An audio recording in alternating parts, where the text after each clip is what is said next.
la noche en Taipei.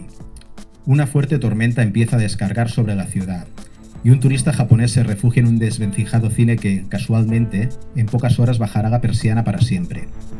En el interior de la sala, que definitivamente ha visto tiempos mejores, unos pocos espectadores asisten a la proyección del clásico de artes marciales La Posada del Dragón, de 1967.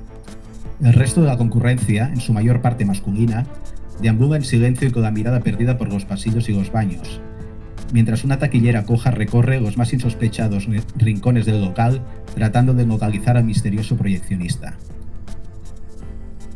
Oye, Xavier, ¿a ti te molan las pelis estas de artes marciales de Kung Fu chinas de los 70? No soy un experto en el tema, pero no me disgustan. A ver, más allá de Operación Dragón, el clasicazo de Bruce Lee y alguna otra de Hong Kong, la verdad es que tampoco controlo mucho. Bueno, pero yo hablo de las de Hong Kong, la del el chino con el pelucón y el bigotazo que también se nota que es de mentira.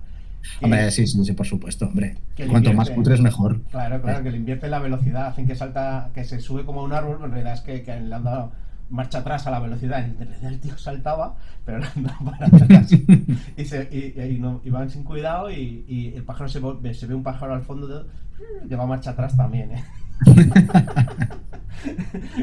Bueno, pues aquí está Xavier, que nos va a hablar de una película que justamente va precisamente sobre salas de cine que todos realmente hemos conocido. Yo en Barcelona conocí una, fui a ver cuando estrenaron Apocalypse Now Redux y nunca se me olvidará que estábamos viendo la película. Era en la Rambla Cataluña, que era un sitio súper céntrico, pero el cine era muy viejo y estábamos viendo Apocalypse Now Redux. Fuera había tormenta y había una gotera que caía encima de la pantalla del cine. Luego al poco cerró, al año o 2 años cerró, no me extrañó.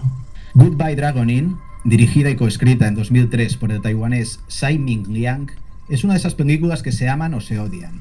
En sus 82 minutos de metraje hay 8 líneas contadas de diálogo, y la primera aparece ya avanzada a la media hora.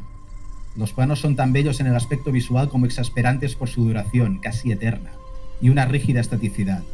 Y por encima de todo, la trama argumental es mínima, sin un tipo de drama, conflicto ni clímax de ningún tipo.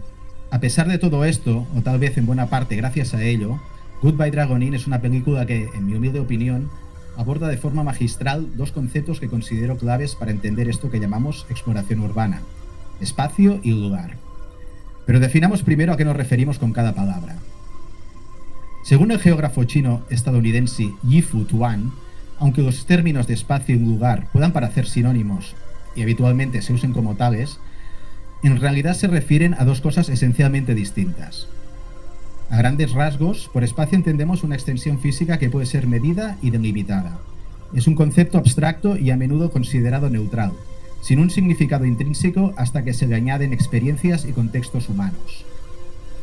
El lugar, en cambio, es un espacio cargado de significado personal y cultural. Es una construcción social y emocional, a la que las experiencias individuales y colectivas no sé aquí la catalanada de la otorgan. Sí.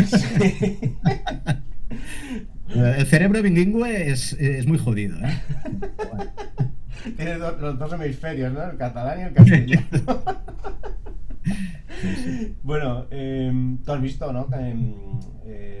Joder, no me sale el nombre de la película, esta italiana, Cinema Paradiso. Sí, por su de Tornatore, sí, hombre, sí, es un clásico. Sí, por lo que me estás narrando, es más o menos está narrando lo mismo, o sea, el fin de una manera de un cine o de entender el cine, pero claro, no es lo mismo un oriental que un occidental, y encima un italiano, que es muy particular. Sí, no, por supuesto. Sí, no, además el caso de Tsai, el cineasta, el director de esta peli, es un tío muy particular, que tiene una carrera bastante reconocida dentro de un ámbito que le llaman el slow cinema, que es este cine de planos larguísimos, en el que apenas hay trama y que se basa mucho en las atmósferas, ¿no? Y en las cosas más que se sugieren que las que se explican. Entonces, sí, a ver, hablamos de 2 películas que hablan de lo mismo, pero como comentas, son bien distintas, sí. Sí, son dos estilos muy distintos. Pues a mí ese cine sí que me gusta. Yo cuando empezó a llegar aquí mucho cine asiático, que ya realmente se empezó a consumir en pantallas a finales de los 90, sobre todo a principios de los 2000, A mí me gustaba mucho. O sea, hay gente que se aburre, le parece que está viendo crecer una planta, pero no en mi caso. A mí es un cine a ver, yo para mí creo que el cine es tempo, que es el tempo cinematográfico, y saber crear una atmósfera. Sí, sí, yo pienso lo mismo, sí, sí. A ver, yo soy fan de muchos cineastas que practican este tipo de cine, ¿no? Un caso que no es tan extremo como el de Sayese, por ejemplo, de Jim Jarmusch, que es un tío muy conocido, Sí, sí. practica un cine que en el que el uso del tiempo es como lo explicas, lo dilata, lo extiende y también juegan un poco a desesperar al público, ¿no? Juegan un poco a que te plantees un poco tu noción de lo que es el tiempo cinematográfico, ¿no? De qué es lo que esperas encontrar en una película y cuánto tiempo estás dispuesto a invertir Sí. hasta que termine con tu paciencia. Eso se ve muy bien en Jarmus, en Deadman. Por ejemplo, sí, sí, Eso o se bueno, ve. en todas sus películas, creo yo. Deadman es un ejemplo, Mm. también Down by Law, Extraños en el Paraíso.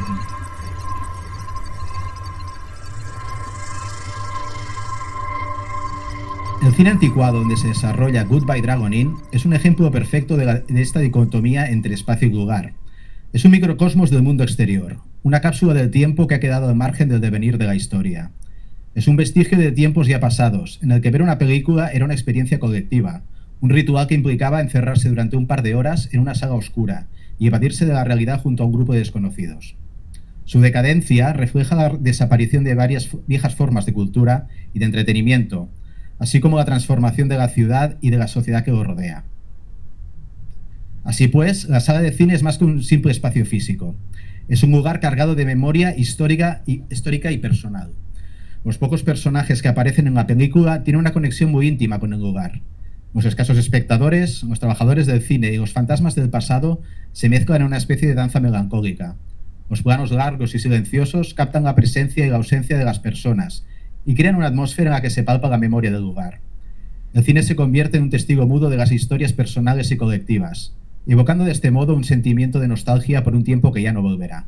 Los personajes también parecen perdidos en sus propios mundos, a pesar de que físicamente se encuentran cerca unos de otros. En el espacio vacío del cine, todos se mueven como espectros en un lugar que ha perdido su función social.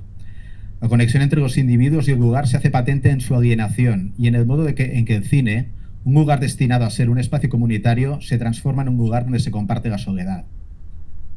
El director de Goodbye Dragon Inn, Tsai Ming Liang, decidió llevar a cabo la película cuando se enteró de que el cine real en el que ésta se ambienta, el Fuge Grand del distrito de Yonghe, en Taipei, iba a cerrar de forma definitiva en breve. Tsai acordó con el propietario que le pagaría el alquiler de un año a cambio de que le dejara rodar en la sala. Una vez finalizado el contrato y estrenado el filme, el Fuge Grand, en uno de aquellos preciosos momentos en los que la vida imita al arte, bajó la persiana para siempre.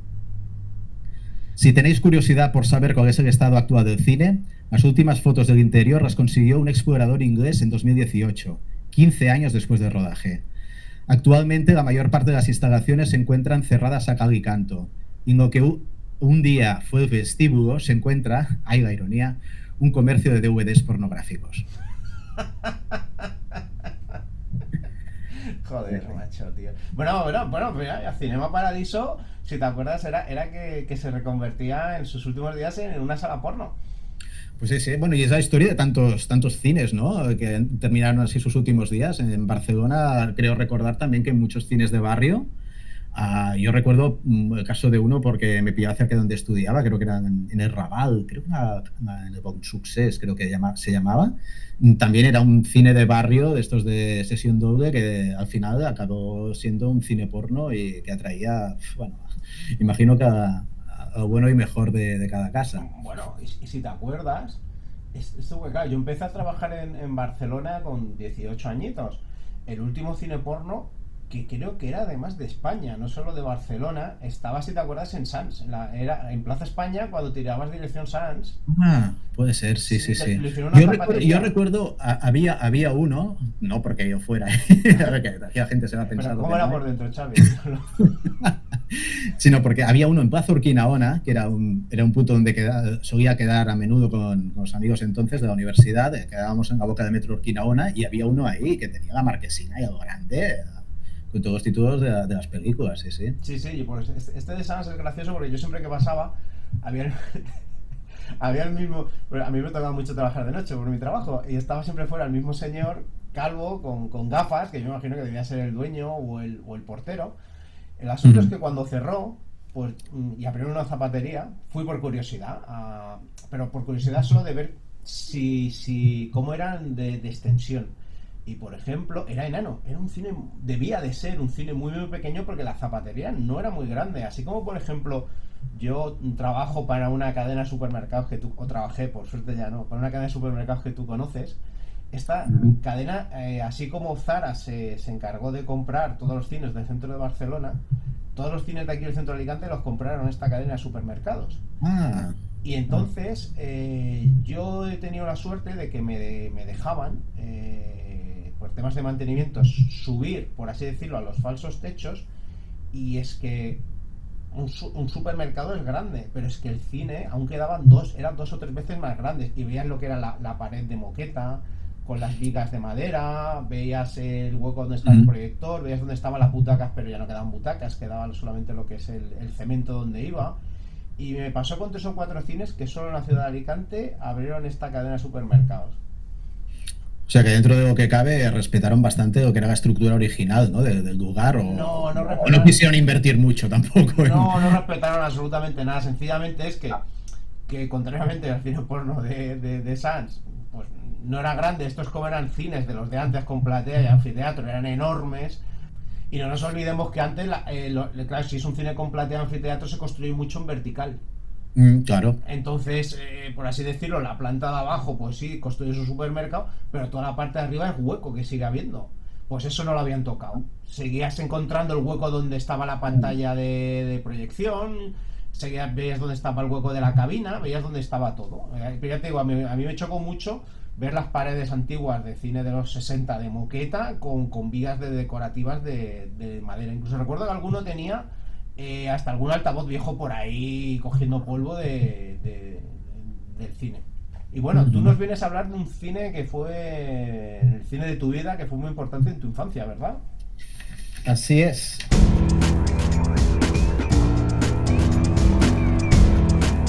Bueno, explícanos a nuestros espectadores quién es Javier Ramos.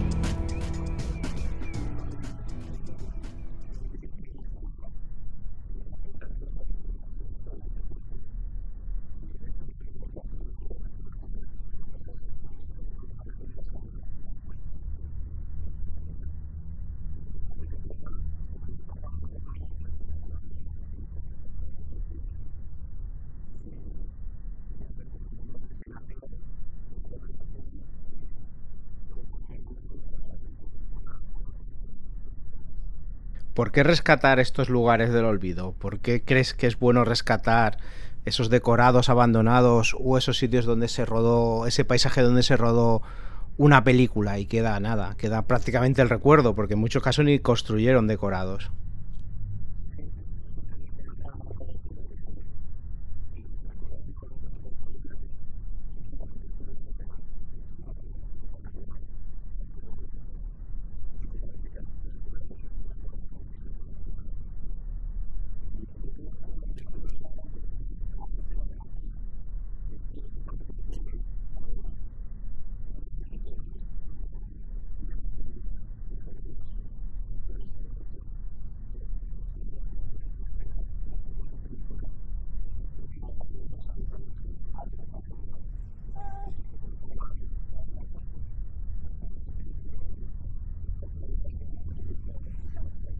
Y precisamente con una arquitectura tan efímera, ¿qué herramientas utilizas para poder localizarlas?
Vaya, vaya, que tú sí que eres un arqueólogo serio de verdad, ¿no? Como nosotros, los exploradores urbanos. Pues mira, supongo, a ver, esta pregunta es muy obvia, pero para la gente que sea más joven, supongo que en España se han rodado muchas películas, ¿verdad?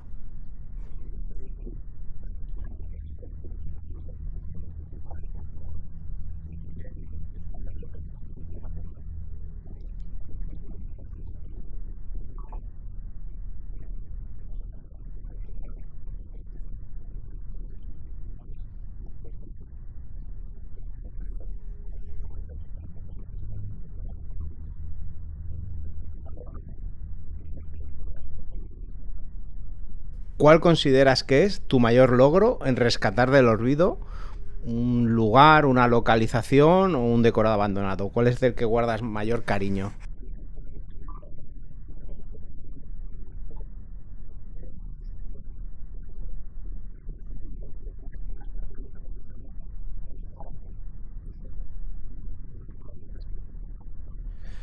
Mi western favorito después de los de Sergio Leone. Cara a cara de Sergio Solima.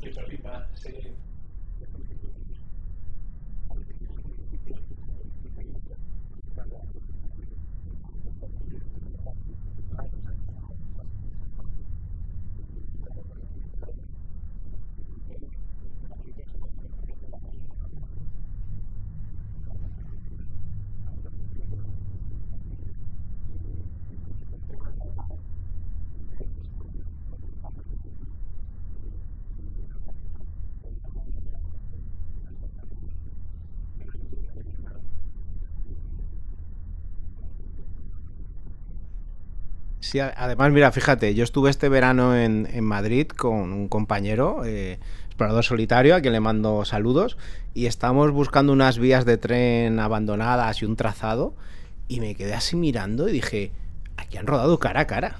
Uno de mis westerns favoritos, reconocí al momento el paisaje.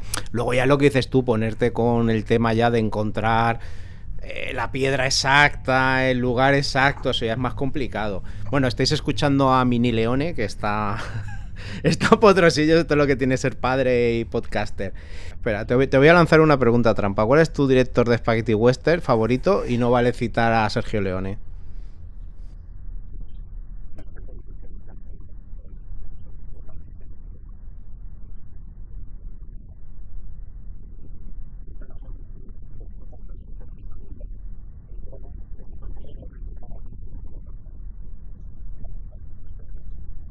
Sí, porque la gente recuerda más al hermano, que es Joaquín, que es muy buen director, pero a mí me gusta más Rafael porque es más macarra, es más spaghetti western.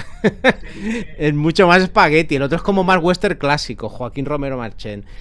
Y yo me quedo, mira, pues yo me quedaría con Solima y con Tonino Valeri.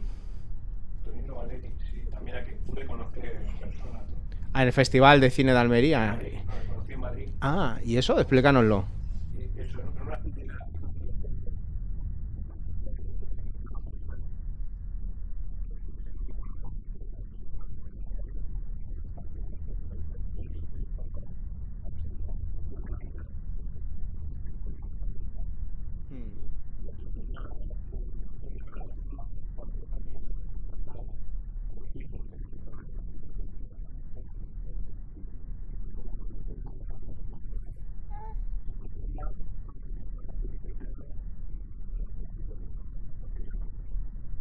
Sí, a ver, El Día de la Ira, que es un verdadero peliculón, pero por ejemplo, pelis menos conocidas de él como Una razón para vivir, Una razón para morir, con James Coburn y Bud Spencer y Telly Savalas, esa es muy buena película. Es muy, muy buena. Que la acaban de subir a Televisión Española.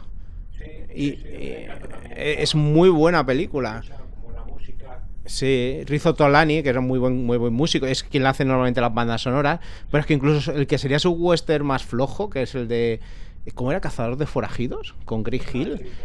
Esa peli tiene algo incluso. Muerte de un presidente... Muerte de un presidente, esa ya es más correctilla, no destaca tanto, pero es un director también muy olvidado y no sé, para mí un muy buen director. Y mi nombre es ninguno, por supuesto, que la gente siempre parece que ya no, es que la rodó Sergio Leone en las partes buenas. Bueno, Sergio Leone rodó 3 secuencias. Él rodó casi toda la película. ¿Cuál es el del lugar que más cariño guardas? Ya sea porque más te ha costado encontrarlo, porque tienes algún tipo de lazo con él.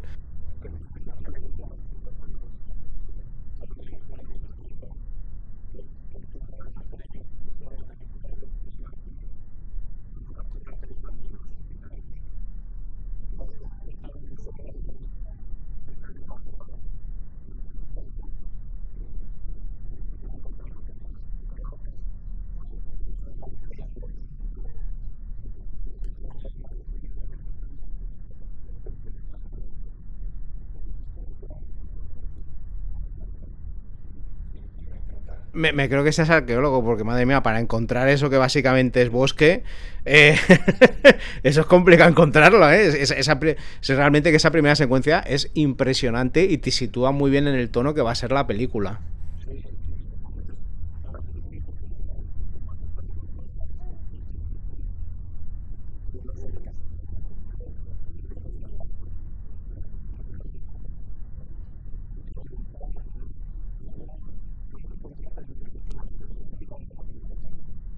Eugenio Martínez, un grandísimo técnico. Películas muy buenas como Pánico en el Transiberiano o El precio de un hombre, que yo estuve, pero claro, ahí solo quedaba ya la explanada, donde estaba el decorado, donde rodaron la mayoría de lo que se rodó de la película y en Almería. Sí, ese es otro de los de...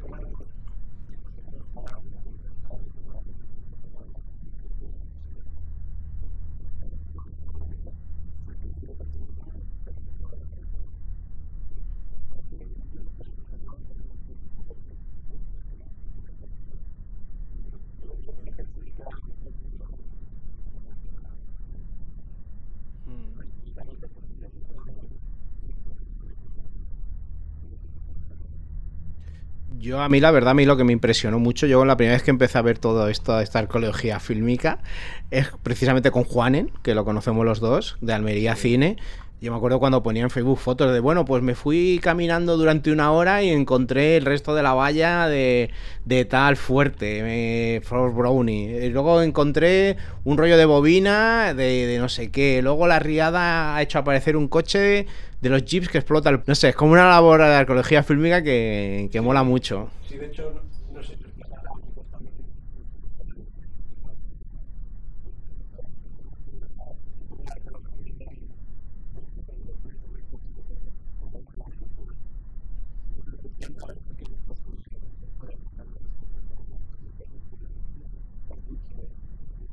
Sí, eso fue mucho, ¿eh?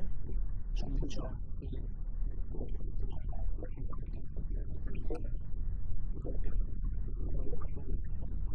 Pero Entonces, para nosotros son cosas valiosas. yo, por ejemplo, sí que me acuerdo, yo he ido dos veces al puente Leone, un puente que vuelan en la película era Agáchate maldito, que pusieron los jeeps encima y hacen saltar por los aires, la secuencia esa que ponen las dos ametralladoras, y Rod Steiger y James Cole los ametrallan. Y yo me acuerdo que yo me encontré como una especie de búnkers hechos de obra, arriba, que luego me explicó Juan en que es que eso los habían puesto para las cámaras, para cuando hicieran explotar el puente, para que no se llevara por delante ni la cámara ni al técnico que la operaba. Y yo me acuerdo que me encontré unas botellas de agua de los años 70. Y se lo dije a Juanen y dijo, sí, sí, esas son las botellas de los técnicos. Que en el año 71, cuando se rodó la peli, las tenían allí. Bueno, pues luego cuando volví a los pocos meses, alguien ya se había llevado las botellas. Y dices, a ver, yo entiendo que eso es un fetiche muy valioso, pero también dices, pues es que el problema es que yo tuve la suerte que fui de los primeros cuando salió el Jeep y pude ver las botellas y pude ver cómo se veía aquello, pero hay gente que a lo mejor sí que le hubiera molado verlo y ahora ya la gente se lo ha llevado y eso ya no queda nada. Sí, sí. Claro, siempre tienes la duda.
cuánto tiempo duró ese decorado, el de Stop Open Hell?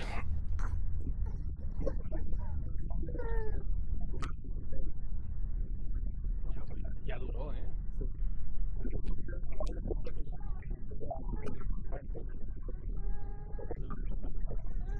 Pues ahora toca que nos hables de la confección de tus libros. Si quieres, empiézanos hablando del primero que has escrito, que es Las rutas del cine en Madrid, ¿puede ser?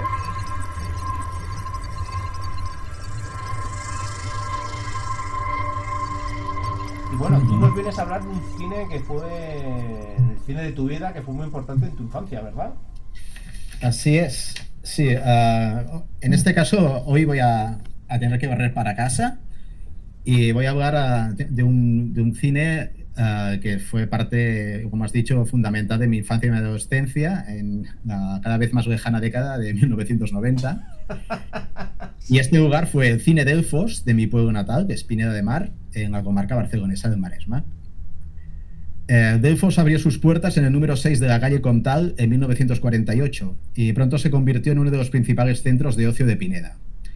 Su éxito hizo que en 1955 le saliera competencia con la inauguración de otra saga, el Cine Royal de la Plaza de las Melias.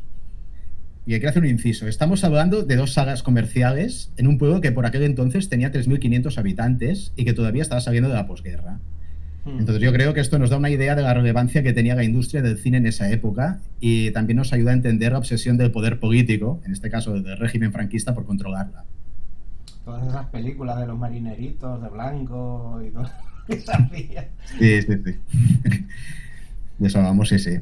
Entonces, Royal, este cine que nació para hacer recompetencia a Delfos, tuvo una vida más bien corta porque, como he dicho, se encuentra en la Plaza de las Melias, que es una ubicación privilegiada, es como la plaza principal de Pineda, y por descontado no tardó en suscitar el interés de las inmobiliarias y terminó siendo demolido para albergar en su lugar un gran bloque de viviendas. Entonces, así pues, Delfos continuó su camino sin competidor y ofreciendo una programación que combinaba en un programa doble producciones nacionales, ese tipo de películas que tú comentas, de marineritos y demás, con éxitos de Hollywood. Y al pertenecer al mismo propietario que los cines Liceo y Odeón, de las localidades vecinas de Malgrat y Tordera, las tres sagas compartían los rollos de las películas, de modo que cuando se terminaba de proyectar un film en un cine, rápidamente se recogía la bobina y se enviaba a otro justo a tiempo para iniciar la proyección. Aquí tenemos otro guiño a Cine Paradiso, un poco, ¿no? Y el de mi pueblo, en Viladecans. En Viladecans había 3 cines y eran de diferentes dueños, pero pagaban entre los 3 el alquiler de la película. Sí. Entonces había un chaval que le pagaban y iba con una bicicleta por los 3 cines. Por eso sí, nunca empezaba la película a la misma hora. Sí, es verdad. Sí, en función de que el chaval de la bicicleta llegara tarde o temprano, pues sí. Variaba la hora de inicio. Bueno, aquí fue donde viste Solar Babies, ¿no? Sí, aquí vi Guerreros del Sol, sí. Que no recordaba haberla visto hasta que tú me lo comentaste, una conversación que tuvimos. Claro, está rodada en Almería. Se te desbloquea un recuerdo. Totalmente.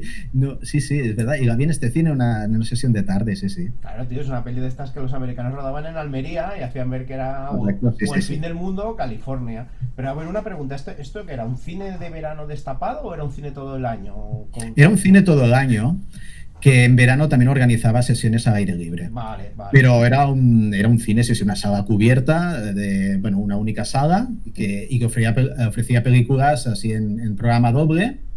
Hacia finales de los 70, la sala echó el candado por primera vez. Y tras un largo periodo de inactividad, reabrió en 1987, de la mano del empresario local Josep Martín y de su esposa, Carmen Guajardo, que se encargaron de volver a poner a Pineda en el mapa del cine comercial. La pasión de Martín por el medio cinematográfico ya era conocida en el pueblo, ya que mientras el Delfos había permanecido cerrado, se había encargado de programar proyecciones esporádicas de películas en el teatro local. Esta segunda vida del Delfos fue la que yo pude vivir como espectador. Recuerdo especialmente una sesión a la que asistí junto a mis padres y a mi hermano, con un doble cartel inverosímil, formado por La Mosca de David Cronenberg y Cóctel, ese infumado de comedia que protagonizó Tom Cruise. En la primera pasé la mayor parte de la proyección agachado bajo la silla, sin querer mirar a la pantalla. Sobre la segunda mejor no digo nada más. Hostia, vaya combinación con... Sí, estos dobles carteles, la verdad, a ver, yo supongo que eran función de lo que había disponible y de lo que se estrenaba y de lo que podían, algo que podían echar mano en ese momento. Bueno, Pero espera. de verdad, sí, a veces eran algunas combinaciones realmente. Era como, hostia, tomarte un cacao con berberecho, ¿sabes? No, no pegaban con nada, la verdad. Escucha, que yo la primera vez que fui a un cine fue una doble sesión. Pues mira, precisamente hablando de sesiones dobles chungas e imposibles, la primera vez que me llevaron a mí al cine, que fue con 3 añitos, fue a ver E.T., era en el Cinema Maragall de Gavà, y era una doble sesión que era E.T., el extraterrestre, y una peli de Kung Fu de los años 70, que es la misma de Goodbye, Dragon Inn. O sea, podría ser esa perfectamente también. ¿Qué bueno puedes comentar de este cine? Sí, bueno, tengo que decir que en los siguientes 5 años yo adopté el ritual de acudir al Delfos cada domingo por la tarde, independientemente del cartel y si iba a estar acompañado o no. Normalmente me presentaba solo en el cine, abonaba las 300 pesetas de la entrada, compraba un refresco y una bolsa de palomitas y me adentraba en la oscuridad de la sala. A veces me encontraba algún amigo, a veces no, pero recuerdo que en ningún momento me sentí solo. Y durante este periodo pude disfrutar en pantalla grande de clasicazos noventeros como la segunda y tercera entrega de Regreso al Futuro, el primer Parque Jurásico, el Drácula de Coppola o una historia verdadera de David Lynch. Y de vez en cuando también caía alguna extraña perla que no sabías muy bien cómo había ido a parar a un cine de pueblo, ¿no? Como Haz lo que debas de Spike Lee o las aventuras del barón Munchausen de Terry Gilliam. Y bueno, más allá de su actividad habitual, pues otra iniciativa que hizo que el Delfos se ganara el cariño de los cinéfigos de la zona fue el maratón anual de cine de terror y fantástico que albergó durante varios veranos y en el que se proyectaron títulos como Alien 3, La Profecía 4, El Renacer o Hamilton.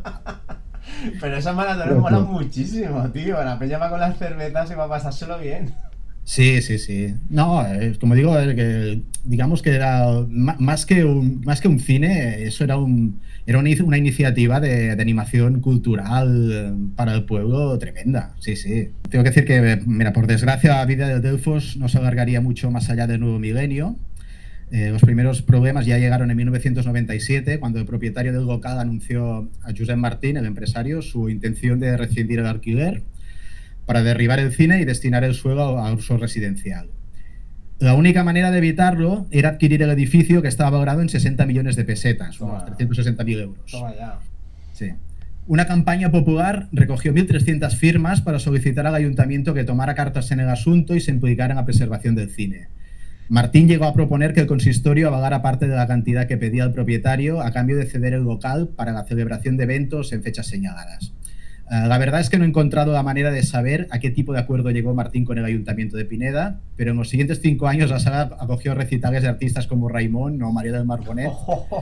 Así que me inclino por pensar que algún cable terminaron echando desde el poder político. Sí, sí, hombre, vamos, y más con artistas tan posicionados. Sí, sí. Y finalmente, lo que no logró la especulación inmobiliaria, lo consiguió el cambio de hábitos en el consumo del audiovisual. La irrupción de los cines multisalas y la generalización del uso de DVD doméstico supusieron el tiro de gracia para el Delfos, al igual que para muchos otros cines de esas mismas características. Así, el 29 de agosto de 2004, el cine puso definitivamente fin a su trayectoria con una última sesión en la que se proyectó el controvertido documental Fahrenheit 9/11 de Michael Moore. Toma. Y posteriormente se invitó a una copa de cava a todos los asistentes. Por todo lo alto. El Delfos ya había pasado a la historia, pero el amor de Josep Martín por el séptimo arte, desde luego que no. Hasta su fallecimiento en 2021 continuó colaborando como experto cinematográfico en la radio local de Pineda y fundó Cinemart, una asociación sin ánimo de lucro que financia producciones de cineastas de la zona y que desde 2014 organiza en Pineda un festival internacional de cortometrajes. Bueno, pues una figura muy interesante este señor. Desde luego, sí, sí, de estas necesarias, sobre todo en este tipo de pueblos pequeños, ¿no? Que al final, si no fuera por personajes como estos, terminarían siendo meras ciudades dormitorio. Sí, sí, siempre en estos pueblos pequeñitos siempre hay una figura que destaca, que no sé por qué a veces crea, no sé si son envidias, llamaría envidias o no sé, animadversaciones, pero que si no fuera por este tipo de personas no... La vida sería una mierda. La verdad es que sí. Bueno, pues en mi caso fue a mí me pilló más de adolescente, la verdad, porque nosotros teníamos la mala suerte de que en en Viladecans, pues, a pesar de ser pues una población que en su momento yo cuando me crié ya tenía 50.000 habitantes. Y había sido subsede olímpica, o sea, estabas a 8 kilómetros de Barcelona, pero no había cine, que era lo alucinante. Entonces o ibas a la población de al lado, porque tampoco había, hasta que yo fui adolescente tampoco llegaron lo que sería esas horribles salas, multisalas de los centros comerciales. Entonces lo que ocurrió es que a mí realmente quien me aplacó ese hambre por el séptimo arte fue, ¿te sonará el Cine Urgell? Sí, por supuesto. De los míticos. Yo cuando lo descubrí con 16 años o así, siempre que podía, pues me iba a Barcelona o en tren o en autobús, y luego ya cuando tuve carnet de conducir a los 18 pues me iba, y a mí una cosa parecida a la tuya, me iba los domingos por la tarde. Además el cine era barato, te lo podías permitir, no es como ahora, que la verdad es que ir al cine es una pasta, pero te lo podías permitir. Y sí, yo me chupé finales de los 90, principios 2000, grandes partes de los domingos me lo pasaba en el Cine Urgell, que era una sala que, si la gente la busca, hay muchísima fotografía. Era un verdadero pasote, no sé si eran 1600 butacas o así. Recuerdo que se hizo famoso porque tenía, como en los teatros, tenía un telón que se corría solo, y entonces ya empezaba la proyección de la película. Era toda una sala roja, si no recuerdo mal. Era un pasote. Yo, una de las últimas películas que fui a ver, precisamente la fui a ver con Quique, fue que hicieron una inversión muy fuerte, pusieron un proyector digital, el sonido también cambiaron, o sea, hicieron una inversión muy fuerte en actualizar el cine. Fue la de Robin Hood de Ridley Scott, y me acuerdo que fuimos a verla Kike y yo, y realmente, ya fuera de lo que nos pareciera la película o no, que la peli estaba bien, era impresionante la calidad de imagen, el sonido. Luego son unas butacas muy cómodas, era un cine que tenía muchísimo encanto. Y yo me acuerdo que cuando el Kiki y yo nos levantamos, pues nos pusimos muy adelante, nos giramos y había 4 o 5 personas solo junto a nosotros viendo la película. Y era un viernes o un sábado por la tarde. Y dijimos, hostia, pues esto no pinta muy bien. Y más con la inversión que han hecho, que se nota que se gastaron muchísimo dinero. Y no tardó mucho en cerrar, no sé si al año, 2 años. Y ahora, pues bueno, volviendo al símil con los supermercados que he hecho antes, ahora es un Consum. Y lo único que han hecho, pues bueno, a modo de recuerdo, han dejado 3 butacas allí, puestas, que pone no tocar y pone pertenecieron al Cine Urgell. Yo voy a decir personalmente que iré a puesta ese Consum y me suda la polla, la voy a tocar, porque gran parte de mi adolescencia y de mi edad de adulto, pues la pasé sentado en una de esas butacas. Y si quieren que llamen al encargado, que me eche, me da igual. Sí. Ahora que lo has dicho, yo recuerdo haber ido también a Urgell a finales también de los 90, a principios de los 2000, y creo que una de las pelis que fui a ver allí fue American History X. Recuerdo haberla visto ahí. Y luego otra en blanco y negro de Woody Allen, que no recuerdo muy bien el nombre. Creo que era Celebrity, esa que salía, salía Winona Ryder y... Esa de los 90, pues es muy probable porque era de los 90. Sí, eso pues a finales de los 90, creo que cuando iba a la universidad allí y con varios compañeros de facultad acostumbrábamos ir a ver pelis, y a Urgell sí, más de una cayó ahí, sí. Pues mira, ahora que nos ponemos también en este plan de recordar estos viejos tiempos, ¿tú te acuerdas? Pues, a ver, yo también estuve una temporada muy corta viviendo en Barcelona, cuando estaba también estudiando, y ¿tú te acuerdas eso cuando ibas al cine? A mí me pasó con Memento, que ya acabé hasta las narices. Ibas y me pasó 3 veces que las 3 veces la cola, había una cola inmensa, te ponías a hacer cola y se habían vendido, ya salía el taquillero y dice, lo siento, ya se han vendido todas las entradas. Ostras, nunca me había pasado a mí esto, ¿no? A mí eso me pasó con Memento, que fui 3 veces y las 3 veces me quedé fuera. Pero con la otra película que me pasó fue con la de Titanic. ¿Tú te acuerdas del Coliseum? Este que estaba en la... Sí. Es precioso, creo que es un teatro desde hace unos años. Es un teatro, sí, Teatro Coliseum, no le han cambiado el nombre. No lo han cambiado. Y de hecho, en una peli de Fernando Fernán Gómez, no recuerdo si era de los años 40 o de los 50, creo que era no me acuerdo cómo se llama la película, sale él hablando que va al cine y de fondo se ve el cine Coliseum. Y me quedé así y dije, hostia, ya estaba abierto en aquellos años, tío. Bueno, pues el asunto es que a mí me pasó que fui lo mismo al Coliseum 2 o 3 veces y lo mismo. Dije, mira, esta un me esperé y la vi en cine, pero la otra no. Y yo recuerdo que era la época que yo trabajaba en Barcelona, la película se tiró más de un año en cartel en el Coliseum. Que eso yo no lo había visto ni lo he vuelto a ver nunca más. Una película que se tira más de un año en un cine. Pues la Titanic... No. Se ve que estuvo un año llenando la sala, se tiró más de un año en el cine Coliseum, que no era un cine pequeño, era anticuado, pero no era pequeño. Esto Memento, estás diciendo. No, Titanic. Titanic, vale. Memento tuvo éxito, pero Titanic ahora que fue un bombazo. Yo creo que con Memento lo que pasó es que no calcularon bien y precisamente ocurrió lo contrario que con Titanic. O sea, si tú te acuerdas, Titanic la daban en todos los cines. Sí. Y a cualquier cine que ibas no podías entrar, a mí me pasó. Pero con Memento es que solo se estrenó en una sala o dos en Barcelona, cuando lo normal es que una peli, por poco conocida que sea, en 3 o 4 salas, aunque sean pequeñitas, te lo estrenan. Y esta solo la estrenaron en una sala y muy pequeñita, que eran, no recuerdo si era la Aribao o una de estas. Y es que eran unas colas que se nota que dije, joder, pero aquí han hecho aquí un fallo de cálculo, que si algún cine más hubiera alquilado las copias, podría haber llenado la sala. Y todo eso se ha perdido. Yo, por ejemplo, yo me acuerdo cuando fui a ver la de Star Wars, la de cuando Lucas sacó la nueva trilogía, la de la amenaza fantasma. Sí, la primera de la trilogía, de la nueva trilogía, que es la anterior. Precuela, ¿no? De la primera precuela. Sí, y yo me acuerdo de esta sí que la vi en el Urgell, y yo recuerdo unas pedazos de colas, pero unas pedazos de colas, que eso yo hoy en día ya no lo veo. Yo voy al cine y no... Bueno, a ver, aquí también los cines son más pequeños en Alicante, pero que no veo esas colas. Y por ejemplo, una cosa que sí que parecía que iba a salvar al Urgell y no lo salvó fue lo del Fenómeno. Esto que hacían sesiones dobles. Sí. ¿Dónde lo trasladaron el Fenómeno al final? ¿Al Coliseum o al Texas o alguno? No lo sé, yo sé que lo trasladaron cuando cerró el Urgell.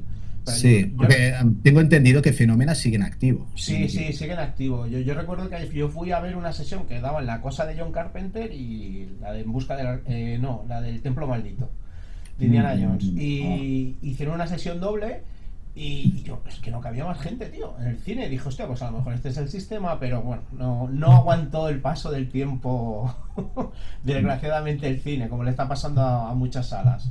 Ya. Bueno, pues yo me quedo con del Coliseum. El recuerdo así más vívido que tengo de la sala es el telón y que era todo rojo-naranja. ¿Tú cuál es el recuerdo más vívido que tienes del Delfos? El Delfos, a ver, yo recuerdo que el Delfos era algo que era un cine grande para un pueblo pequeño.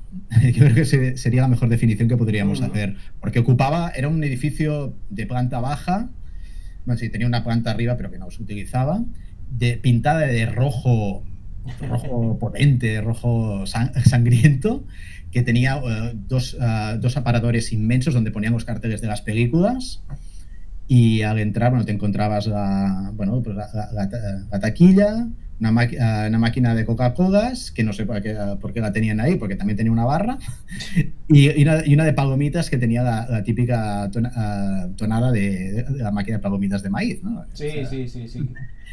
Y ese recuerdo es el que tengo, la mezcla de olores, olor a palomitas, el chispetear de la lata de Coca-Cola cuando abres, y ese olor un poco como entre ambientador, no sabes bien qué, y a rancio y a humedad.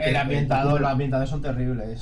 Dan un dolor de cabeza. Al entrar, ¿no? Que de hecho, claro, cruzabas como una especie de telón, también una cortina opaca, que naturalmente estaba ahí para bloquear la luz que pudiera entrar del vestíbulo, ¿no? a la sala. Tienes que cruzar esa cortina y entrabas en otro mundo, ¿no? Que era la sala. Un poco así como ahora que ha muerto David Lynch, el tema de las cortinas, ¿no? Cuando entrabas en el... ¿Cómo se llamaba? Esa saga de Twin Peaks, donde con las cortinas rojas, el suelo tan raro aquel, sí, el suelo tan raro aquel. No me acuerdo cómo se llama, White Lodge, creo que se llama, no lo entiendo, bueno. Y una cosita que te quería decir, ¿tú te acuerdas cuando en los cines de antes, ahora los de centro comercial, eso no lo tienen, tú ibas al lavabo y había un altavoz para que siguieras escuchando la película Sí, mientras estabas en sí, el sí, lavabo. sí, lo recuerdo, lo recuerdo. En el Defos había. O sea, Sobre el programado había, sí, por, sí. por lo que me estás comentando, el Defos seguramente también atraía a espectadores de poblaciones cercanas también. Sí, sí, la oferta de cines, a ver, en los pueblos cercanos, hubo una época en que sí, que todos los pueblos tenían su sala, pero claro, finales de los 90 ya algunas ya estaban cerrando y sí, se iba reduciendo la oferta y aumentando por otro lado por las multisalas que estaban llegando, ¿no? En esa zona en concreto desaparecieron pronto el cine de Malgrat, que era el pueblo de al lado de Pineda, porque en Blanes, que era otra localidad cercana, Lauren construyó un multicine Sí, con 8 salas. sí, sí, sí. Y en Arenys, que un poco ya más cercano a Barcelona, pero también cercano a Pineda también, hay un Cines ahora, no sé de quién debía ser al principio, que también son unas 8 o 9 salas. Y abrieron por la misma época, a mediados, finales de los 90. Sí, Mm. esas salas despersonalizadas completamente. Sí, totalmente, totalmente. Es que son como cajas de zapatos, además. Sí, Totalmente sí. asépticas, impersonales. Sí, sí. Horrible. Matan un poco la experiencia del cine. La verdad es que sí.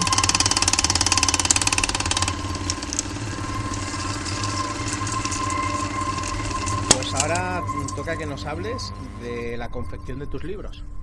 Si quieres, empiezanos hablando del primero que has escrito, que es Las rutas del cine en Madrid, ¿puede ser?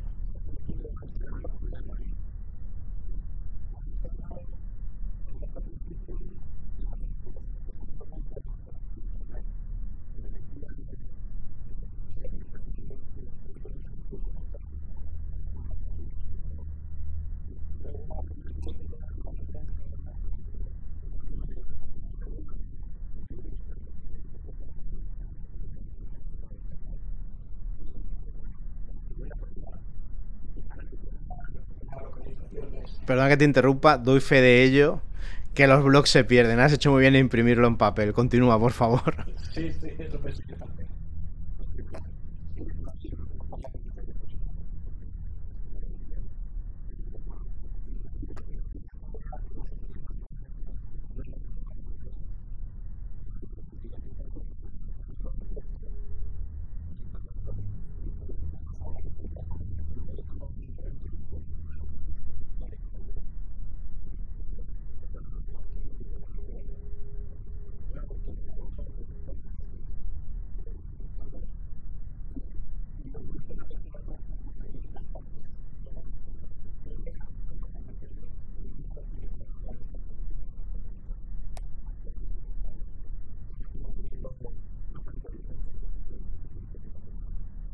Sí, bueno, eso es lo importante, que te guste a ti.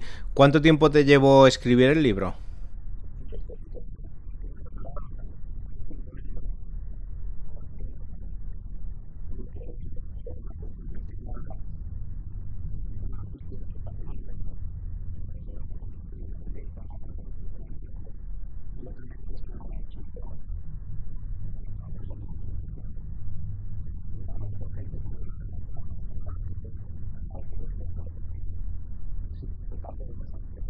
Y por ejemplo, para el tema documentación, ¿qué acudías? ¿A hemerotecas? ¿A dónde acudías para encontrar? Porque vamos, ahora la gente se puede pensar cuando lo ve que es muy fácil. Pero cuando tú empezaste, esto eran unas películas que estaban muy infravaloradas y de las que era muy difícil encontrar información sobre ellas. Me refiero, quitando las conocidas, claro. Sí, no es fácil encontrar.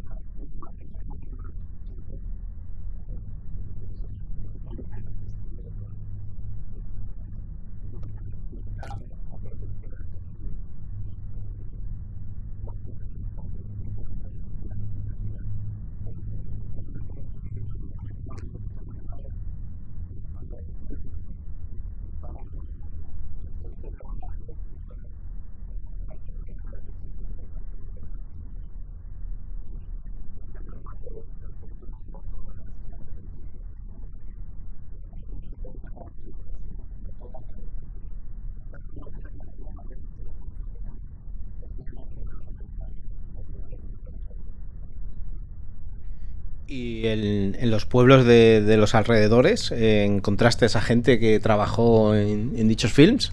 Y sí, sobre todo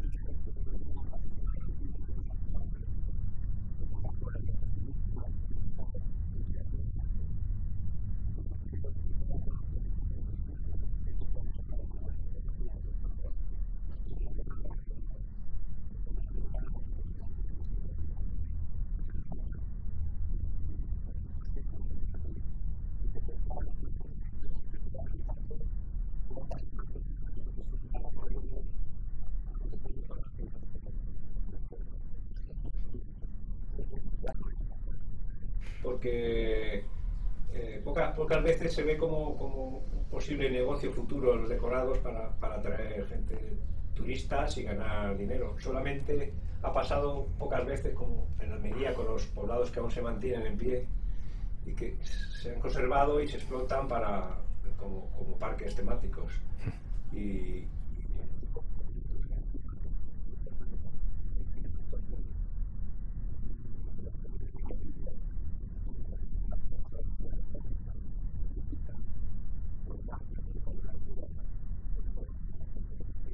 Sí, le construyeron una aldea entera Sí. de hecho le llaman el poblado de Popeye. Lo que pasa es que como allí la gente era muy pobre, pues cuando se fueron de rodar la película la gente se metió a vivir.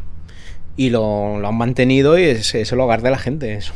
Se ha creado un pueblo Sí. a partir de un decorado de cine. yo pasé por ahí, fui una vez a Malta, pero no lo visité, pero lo vi desde fuera. Y sí, impresiona. Da el pego, ¿no? Da el pego y tira atractivo andar por sus calles así que... Sí. Bueno, y ahora háblanos de tu otro libro, el de las rutas del cine en Cataluña y Aragón. Que me imagino que te llevó... O sea, el anterior fue difícil precisamente porque ibas encontrando mucha información, pero me imagino que este fue todo lo contrario, que te costaría un poco más encontrar porque se rodaron muchos menos westerns en Cataluña y en Aragón. Y tampoco son películas tan buenas como las que se rodaron en Madrid.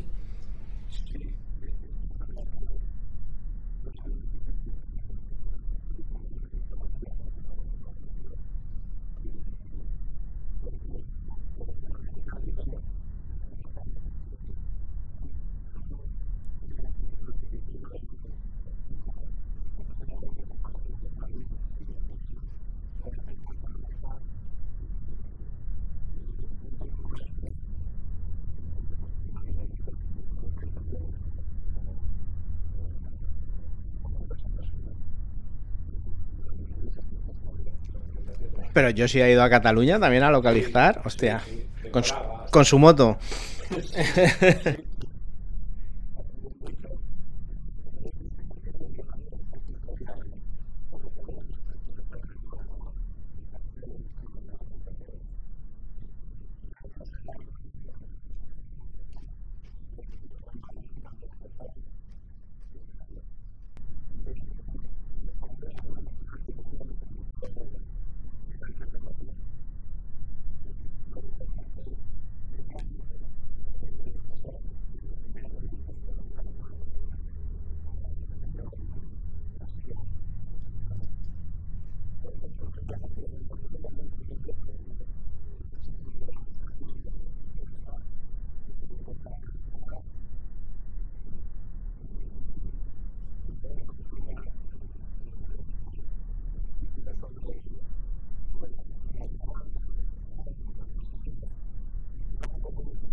Que era catalán, era de Barcelona. George Martin era un seudónimo.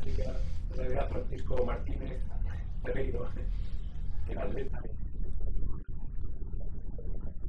tengo que decir dos anécdotas así a nivel personal. La primera es que resulta que lo que se suponía que era Dallas, Texas o lo que quisieran que fuera, yo estuve durante muchos años yendo por ahí en bicicleta y haciendo deporte. Y cuando ya me metí a estudiar cine, dije, hostia, qué chulo esto parece el oeste, ¿no? Y rodé un corto, ¿te acuerdas que te lo dije? Que rodé 2 cortometrajes del oeste. Y luego años después me enteré de que había unos estudios en Esplugas y que los Balcázar rodaban películas del oeste en el Garraf. Y dije, hombre, pues mira, pues tan mal ojo no tuve, porque aquí rodaban. Y a mí tal vez las pelis así que a mí más me llaman la atención de las que rodaron... que siempre se ha hablado muy mal de las pelis que se rodaban en los estudios Balcázar, pero bueno, yo creo que hay algunas que están bastante bien, como la de Los Profesionales del Oro o la segunda de Ringo, porque el retorno de Ringo, porque la primera creo que la rodaron en Almería toda, no rodaron nada. Y sí, rodaron algunas escenas en el poblado. Ah, sí, al principio, que es Navidad, que dicen que es Navidad y salen 2 vaqueros, sí, que es verdad. Sí, o sea... que sí que se rodaban películas que eran reseñables y pues a ver, pues buscando, a ver, Almería es un lugar, pero yo creo que es único en el mundo a nivel de rodaje. Y bueno, ya que estamos hablando de cine y de western, ya que vivimos en Alicante los dos, vamos a mencionar que aquí también se han rodado westerns. Se rodó el regreso... Sí, el regreso de los 7 magníficos. El regreso de los 7 magníficos, que yo estuve por ahí buscando, queda la bodega, que yo no he entrado, que se ve que está tal cual como cuando rodaron la peli, y sí que es verdad que en los exteriores, donde está el poblado mexicano, que tengo entendido que rodaron, que construyeron 2, supongo que será por la angulación de las montañas y del horizonte, que también siendo un poco cabrón, yo me fijé bien un poco y se ve una alfarería de Dagos al fondo. Yo encontré muy poquito, encontré 4 cositas por allí. ¿Y no te llama la atención aquí en Alicante que ha rodado hasta Jesús Franco en el Castillo de Santa Bárbara, pelis de Frankenstein contra Drácula? ¿No te llama la atención? O me imagino que tú ya te has metido en lo que es la historia fílmica de aquí de Alicante. Sí.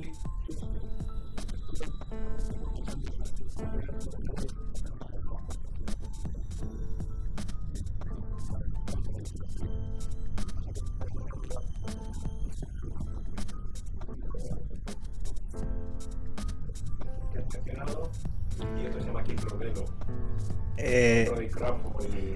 Bueno, y no te olvides del glorioso que se rodó en Campello con David Carradine y Juanjo Puigcorbe. Ese también va a la perdida. Sí. Va la perdida. Sí, que se rodó. Aquí tenemos un poblado, un decorado que sigue del oeste, que creo que se construyó, no sé si en los 80 o así, o en los 90. Que no, en los 80. Creo que fue en los 80. Sí, y yo no sabía, cuando vine aquí por primera vez, no tenía ni idea de que había un poblado.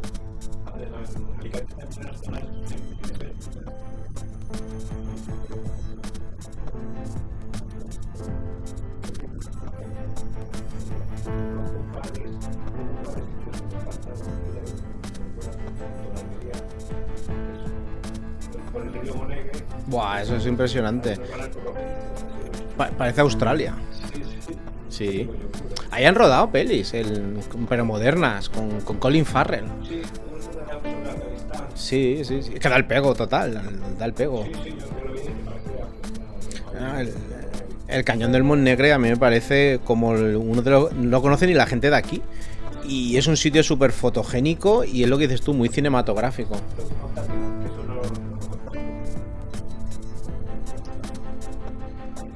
No te preocupes que el programa este tampoco lo escucha mucha gente.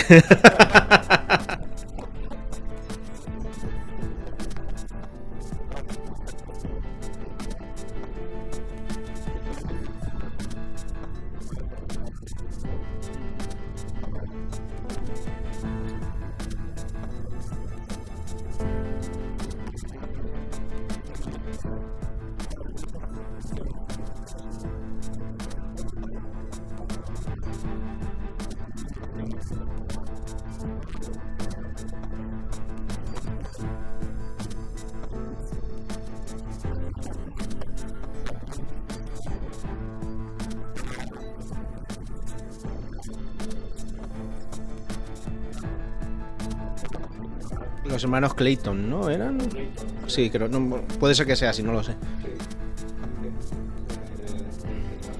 Este famoso duelo de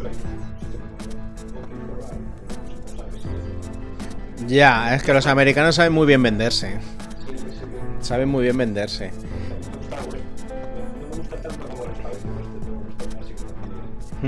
Bueno, pues sintiéndolo mucho, la entrevista va a finalizar. ¿Tú quieres añadir algo a modo de despedida, a modo de si estás metido en otros proyectos, o que la gente siga viendo pelis del oeste, o qué quieres añadir?